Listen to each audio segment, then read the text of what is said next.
السلام علیکم بچوں، ایک نئی کہانی کے ساتھ ایک سبق آموز کہانی جس کا عنوان ہے نا اتفاقی کا انجام، یا جیسی کرنی ویسی بھرنی۔ تو سنتے ہیں۔ ایک دفعہ کا ذکر ہے کہ ایک ندی کے پل پر دو بکریاں آمنے سامنے آ گئیں، یعنی پل کی ایک سائڈ سے بھی اور پل کی دوسری سائڈ سے بھی۔ دونوں اصرار کر رہی تھیں کہ پہلے میں گزروں گی۔ دونوں بکریوں کی لڑائی شدت اختیار کر گئی۔ دونوں بضد تھیں کہ پہل مجھے کرنی ہے، جبکہ پل پر اتنی جگہ ہی نہیں تھی کہ دونوں ایک ساتھ گزر جاتی، کیونکہ پل کی چوڑائی بہت کم تھی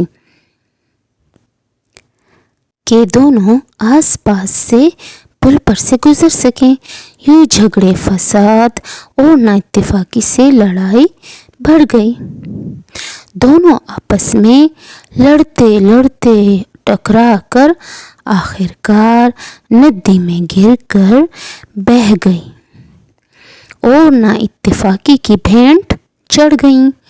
اگر دونوں میں ذرا سی بھی عقل ہوتی یا دونوں عقل مند ہوتی تو ایک بکری بیٹھ جاتی اور دوسری اس کے اوپر سے آسانی سے پل پر سے گزر جاتی۔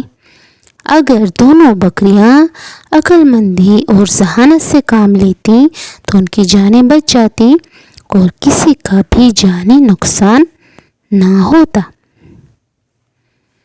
یوں اس کہانی کا نتیجہ ہے جیسی کرنی ویسی بھرنی۔ دوسرا نتیجہ نا اتفاقی کا انجام۔ ویڈیو دیکھنے کا شکریہ۔ سبسکرائب، لائک اور شیئر ضرور کریں۔ اپنا خیال رکھیں۔ اللہ حافظ۔